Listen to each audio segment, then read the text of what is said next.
Hello friends, welcome to trading edge. So Nifty bank Nifty में आज हमें क्या मूव मिला है और कल हम कैसे ट्रेड करेंगे वो एक बार फटाफट डिस्कस कर लेते हैं। ओके फ्रेंड्स, नाउ देखिए फ्रेंड्स, हमारा डिस्कशन किया था दैट निफ्टी में अगर हमें यहाँ पे कोई भी डिप मिलता है हम बाइंग करेंगे। ओके यही हमारा डिस्कशन था दैट इस लेवल से अगर हमको कुछ भी मिलता है देन यहाँ से हम बाइंग करेंगे। ये लेवल मॉर्निंग में भी टेस्ट हुआ, यहाँ मॉर्निंग में भी अगर देखो आपने यहाँ पे टैप पे बाइंग किया होता 1 मिनट पे तो आपको आराम से 60 से 70 पॉइंट के स्कैल्प 2-3 बार मिल गए होंगे। फिर यहाँ से देखो ये बहुत ही वॉलेटाइल था, आई कैन अंडरस्टैंड आपको अच्छा प्रीमियम में गेन नहीं मिला होगा, आई अंडरस्टैंड। बट देखिए फ्रेंड्स, आप एटलीस्ट यहाँ पे सेल में नहीं बैठे। ओके आपने उल्टा ट्रेड नहीं लिया बिकॉज मार्केट में जो सेल का मोमेंटम था वो तो मॉर्निंग में ही 2 कैंडल में आ गया था। ओके जो भी था वो फटाफट आ गया था, तो उसमें वो करना तो कोई सेंस बनता नहीं था। और हमारा प्लान भी यही था कि अगर गैप अप या फ्लैट ओपन होता है नीचे आता है तो हम इस जोन से बाई का ट्राई करेंगे। ओके हमने क्या किया था, देखो अगर आप टेलीग्राम पे जुड़े हो तो हमने 550 और 450 का एक स्ट्रैडल बनाया था। ठीक है, स्ट्रैडल ट्रायंगल जो भी बोलते हैं, ठीक है, वो बनाया था हमने और यही हमने कैरी किया था यहाँ तक। आई गेस इधर कहीं पे हमने बुक कर लिया था, आराम से 75 पॉइंट्स मिल गए थे। ओके 75 पॉइंट्स पर लॉट। ओके तो वो जनरली होता है 1850 प्लस पर लॉट आपको प्रॉफिट होता है उसमें, और मार्जिन लगा था कुछ 35,000। ओके मैंने आपको कल भी बोला था कि अगर इस रेंज में मार्केट ओपन होता है तो मैं कुछ बिग मूव एक्सपेक्ट नहीं कर रहा हूं, और इसी वजह से हमने ये दोनों ऊपर नीचे के लेग शॉर्ट कर दिए थे और बहुत ही बढ़िया सा प्रीमियम लगा था। हमने थोड़े 500 point out of the money के हेज बाई कर लिए थे ताकि मार्जिन कम लगे, इसीलिए हमारा 35,000 में पूरा एक लॉट हो गया था। ओके तो अगर आप 1 लाख रुपए भी आपके पास अप्रॉक्सीमेटली 1 लाख है तो भी आप आराम से 2 लॉट में काम कर सकते थे। 1,20,000 जितना है तो आराम से 3 लॉट में काम कर सकते थे, और ये 1850 का प्रॉफिट आप इंटू 3 कर लीजिए। ओके तो ऑलमोस्ट आपको अच्छा खासा प्रॉफिट यहाँ पे मिल जाता। आई गेस 5500 के आसपास तो प्रॉफिट आपको कुछ ना कुछ मिल ही जाता। तो अगर 1,20,000 के कैपिटल पे अगर आपको 5,500 का प्रॉफिट मिल रहा है then it is not bad. Okay friends, तो ये चीज़ आपको समझना बहुत ही ज़रूरी है।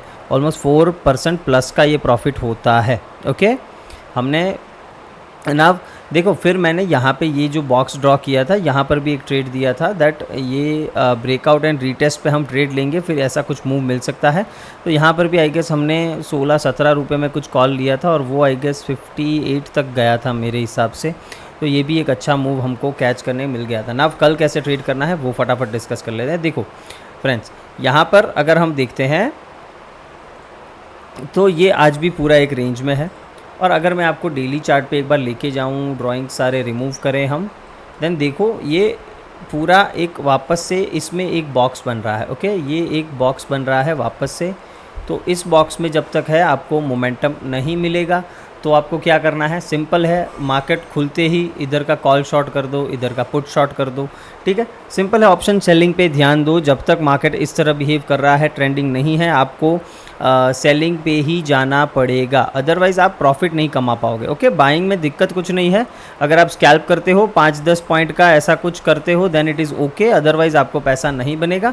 तो जब तक इस रेंज में, देखो बैंक निफ्टी में हमने देख लिया कि ऐसी रेंज टाइट फॉर्म होती है, उसका ब्रेकआउट ब्रेकडाउन मिलता है तो कैसा मूव मिलता है, राइट हमने बैंक्स में वो क्लियरली देख लिया है। तो आपको भी सिंपल है फ्रेंड्स, इसको रेंज को प्ले करना है। जब तक इस रेंज में है कुछ ज़्यादा बड़े ट्रेड्स प्लान नहीं करने हैं, इसीलिए हमने आज डिप पे बाइंग का ट्रेड दिया था। 4 आवर का चार्ट देखे तो इसमें भी क्लियर कट आपको ये एक रेंज दिख रही है, क्लियर कट ये रेंज दिख रही है आपको। ओके ये एक बॉक्स है, तो इसमें बढ़िया मोमेंटम मिलेगा। हो सकता है एक आध दिन और हम इसमें कंसोलिडेट करें, फिर मंडे को या ट्यूसडे को हम ब्रेकआउट या ब्रेकडाउन दे सकते हैं, नो वरीज अबाउट इट। ना फटाफट आ जाते हैं चार्ट पे और देखते हैं किस तरह से ट्रेड करना है। निफ्टी पे अगर आप देखो तो ये बहुत टाइम से इस ट्रेंड लाइन को मार्केट रिस्पेक्ट करता हुआ आ रहा है, तो अब अगर इसको ब्रेक करेगा देन मोस्ट लाइकली हमको ऐसा मूव देखने को मिलेगा नीचे की साइड। ओके और टारगेट हमारा हो जाना चाहिए 2300 200 से लेके 150 तक, ये जो लाइन दिख रही है 4 आवर एफईजी, यहाँ तक का हमें डाउनसाइड टारगेट मिल जाना चाहिए।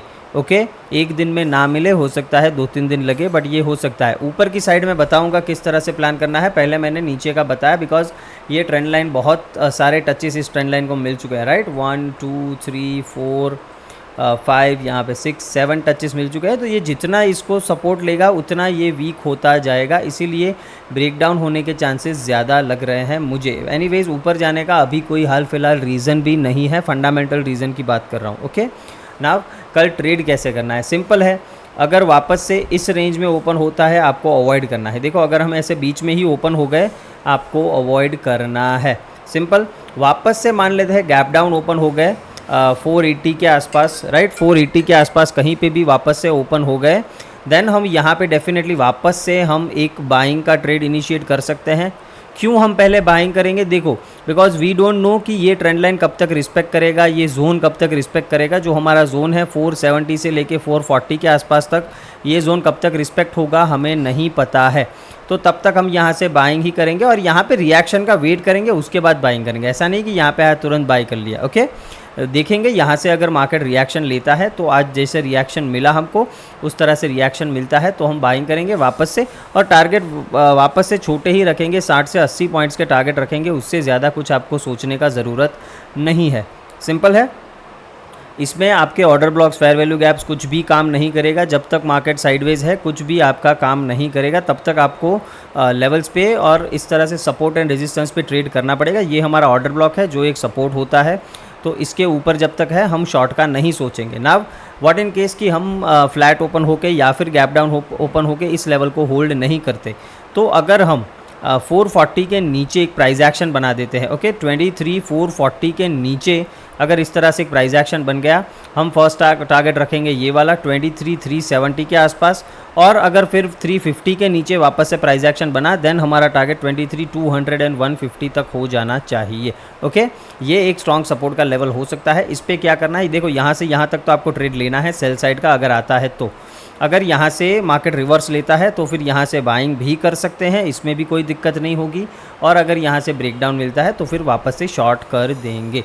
What if market gap up open होता है या फ्लैट ओपन होकर ऊपर जाता है, कुछ नहीं करना है, सिंपल है। अगर वापस से इस एरिया में वापस से हमको कोई सेलिंग अपॉर्चुनिटी मिलती है तो यहाँ पे वापस से सेल करेंगे।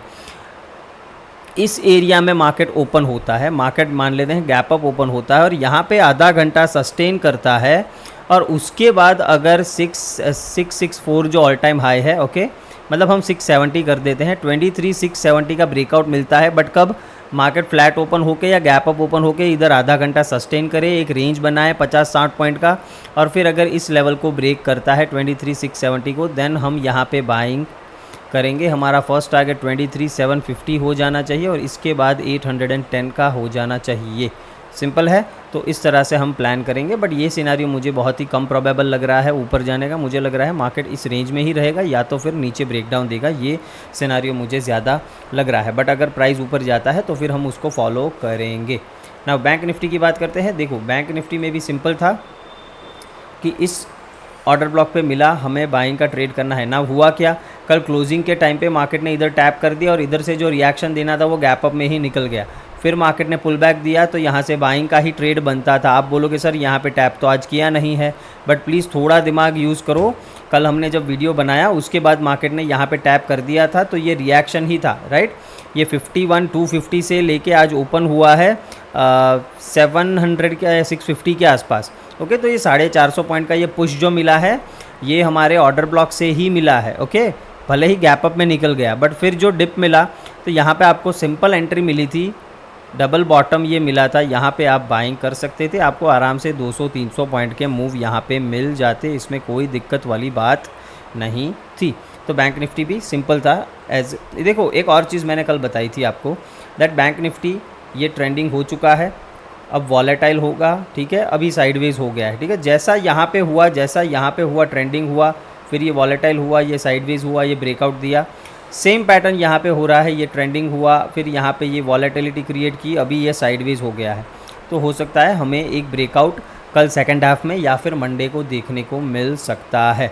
अगर नहीं मिलता तो फिर नीचे भी कैसे ट्रेड करना है वो भी मैं आपको बता दूंगा, डू नॉट वरी। ओके देखो बैंक निफ्टी अगर हम 15 मिनट्स के चार्ट देखते हैं, देन मेरे लिए अभी इम्पॉर्टेंट एरिया कौन सा होगा ये मैं आपको बताता हूँ बाइंग के लिए। ओके, बाइंग के लिए अगर हम देखें तो 51,500 एक इम्पॉर्टेंट एरिया है, 51,500। ओके, यहाँ पे ऐसा हो तो आप एक लाइन ड्रॉ कर सकते हैं। 51,500 से लेके 300 ये पूरा जोन मेरे लिए इम्पॉर्टेंट है। इधर कहीं से भी मुझे बाइंग का सेटअप मिला मैं बाइंग करूँगा। अगर मार्केट कल फ्लैट ओपन होके नीचे आता है या फिर गैप डाउन ओपन होता है 500 से लेके 300 इधर मैं बाइंग ही करूँगा। बैंक निफ्टी में सेलिंग का सोचेंगे इस लेवल के नीचे, वो भी देखेंगे किस तरह से प्राइस एक्शन बन रहा है, बट अभी हाल फिलहाल उसका नहीं सोचना है। सेलिंग का हम सोचेंगे अगर 51,000 के नीचे बैंक निफ्टी सस्टेन करता है तो उस केस में हम सेलिंग करेंगे। 50,800 का डाउनसाइड का टारगेट फर्स्ट टारगेट हो जाएगा। अगर उसके नीचे सस्टेन करता है देन हमको नीचे 600 तक के 50,600 तक के टारगेट्स देखने को मिल सकता है, बट वो 50,000 के नीचे अगर ये जाता है तो कल फ्लैट ओपन हो गैप डाउन ओपन हो 500 से लेके 300 के बीच में मिलता है बाइंग करेंगे। कुछ भी पैटर्न हम बुलिश पैटर्न कुछ भी फाइंड आउट कर सकते हैं। फ्लैट ओपन होके ऊपर जाता है, देखो तुरंत ऊपर जाता है, मैं इंटरेस्टेड नहीं रहूँगा। आई वुड वांट कि ऊपर जाके यहाँ पे थोड़ा सस्टेन करे। ओके, वापस से 850 या फिर 900 से लेके 950 इस रेंज में कंसोलिडेट करे। फिर अगर 950 का ब्रेकआउट मिलता है तो मैं बाइंग करूँगा। देखो तुरंत इसके ऊपर निकल जाता है तो फिर मैं एक प्राइस एक्शन का वेट करूँगा। मान लेते हैं कि 900 950 के ऊपर तुरंत ओपन होते ही निकल गया या फिर गैप अप ओपन हो गया तो इस पे एक पुल बैक पे ट्रेड लूँगा इस तरह से। ओके, प्राइस एक्शन के बाद मतलब वो 50,050 के आसपास आपको ट्रेड मिलना चाहिए इस हिसाब से, तो उसके ऊपर ट्रेड मिलेगा तो फिर आपका टारगेट 52,350 आपका फर्स्ट टारगेट हो जाएगा। वो निकलता है तो 52,000, हाँ 52,000 ही है। ओके, तो उस तरह से आपको टारगेट मिलते हैं। देखो गैप अप के केस में थोड़ा ध्यान रखना है। ओके, गैप अप के केस में इधर कंसोलिडेट करके डायरेक्ट ब्रेकआउट मान लेते हैं 15-20 मिनट 25 मिनट यहाँ पे कंसोलिडेट करता है, ब्रेकआउट मिलता है, बढ़िया है, हम ट्रेड लेंगे। बट अगर फ्लैट ओपन होते ही या फिर गैप अप ओपन होते ही इसको निकाल देता है इस लेवल को तो फिर मैं पुल बैक का वेट करके इसको क्रॉस करेगा तभी मैं बाइंग करूँगा, अदरवाइज़ मैं बाइंग नहीं करूँगा। ओके, और मान लेते हैं कि ऐसा कोई सिनारियो होता है कि मार्केट फ्लैट ओपन होके या गैप अप ओपन होके इस हाई को लेके इसके नीचे ऐसा प्राइस एक्शन बनाता है 52,000 को टच करके इस तरीके से कुछ नीचे का प्राइस एक्शन बनाता है तो यहाँ पे जो एग्रेसिव ट्रेडर है वो शॉर्ट भी कर सकते हैं। स्टॉप लॉस छोटा सा रखना होगा। फिर आप ये 500 तक का टारगेट रख सकते हैं 51,500 का। ओके, तो इस तरह से आपको कल का ट्रेड प्लान करना है in Nifty bank Nifty. Mid cap को देख लेते हैं। देखो मिड कैप में भी सिंपली मैंने बताया था कल आपको दैट ये जो फेयर वैल्यू गैप इन्वर्स हुआ था 15 मिनट्स में उसके हिसाब से मेरा टारगेट 12,110 एंड 12,160 ये दोनों टारगेट हो जाएंगे। तो क्या हमें वो टारगेट मिला है? मार्केट कहाँ पे ट्रेड कर रहा है मिड कैप 12,120 पे। ओके, मार्केट ओपन कहाँ पे हुआ था? समवेयर अराउंड 12,000 के आसपास। तो आराम से आपको ये मूव मिला है, कुछ नहीं करना था। डे हाई के ऊपर जैसे ही गया I told you that 40 to 70 points का आपको टारगेट रखना है। तो यहाँ से ये 70-80 पॉइंट मूव किया है। ओके, इसमें आप कहीं पे भी निकल सकते थे और वन गो में ये गया है तो आपको आराम से ट्रेड मिल जाना चाहिए। फिर देखो आप पूरा दिन इसमें लगे रहोगे बाय सेल तो फिर हाथ में कुछ नहीं आना है। एक अच्छा ट्रेड मिल गया तो फिर उसके बाद आपको क्लोज़ करना भी आना चाहिए, ये बहुत ही इंपॉर्टेंट है ना। अब इसको कल कैसे ट्रेड करना है देखो, अगर कल ये गैप अप ओपन हो जाता है देन आई वुड वांट कि यहाँ पे ये साइडवेज हो जाए वापस से, फर्स्ट हाफ और सेकंड हाफ में 12,160 का ब्रेकआउट करे तब मैं बाइंग करूँगा। सिंपल है। अगर गैप अप ओपन होता है या फिर फ्लैट ओपन होकर ऊपर निकलता है उस केस में, बिकॉज डायरेक्टली बाइंग करने में कोई सेंस नहीं बनेगा। ये सारे रेजिस्टेंस एरिया है जो हमको यहाँ पे टाइम पास करवा सकते हैं। इसीलिए ना अगर फ्लैट ओपन होके नीचे आता है या फिर गैप डाउन ओपन होता है, ये ट्रेंड लाइन की लिक्विडिटी लेता है, मुझे ये ट्रेड ज़्यादा पसंद है। यहाँ पे आप शॉर्ट भी कर सकते हो बट वो एग्रेसिव ट्रेडर के लिए, सेफ ट्रेडर के लिए नहीं है। ओके, एग्रेसिव हो तो यहाँ पे आप शॉर्ट कर सकते हो। मैं अगर इस ट्रेंड लाइन का मार्केट ब्रेक करता है और नीचे आता है इधर से देन 12,080 और 12,060 के बीच में मैं बाइंग अपॉर्चुनिटी देखूंगा। ओके, इस जोन में मैं यहाँ पे कुछ बाइंग अपॉर्चुनिटी देखूंगा, फिर यहाँ से मैं बाइंग करूँगा और फिर टारगेट ये हाई और फिर ऑल टाइम हाई का टारगेट रख सकते हैं। उस तरह से मिड कैप निफ्टी में हम बाइंग करेंगे बिकॉज यहाँ एक अच्छे से चैनल में मूव कर रहा है। अगर इसका ब्रेकआउट मिल गया तो फिर देखेंगे यहाँ पे क्या रिएक्ट करता है, तो फिर यहाँ ऊपर से भी बाइंग मिलेगा जैसे मैंने बताया, और अगर ब्रेकडाउन मिलता है तो वो भी एक अच्छा सिनेरियो होगा डिप के बाद बाई करने के लिए। सिंपल है। होप आपको एनालिसिस पसंद आया है। वीडियो को लाइक शेयर एंड सब्सक्राइब ज़रूर करना है फ्रेंड्स। Thank you.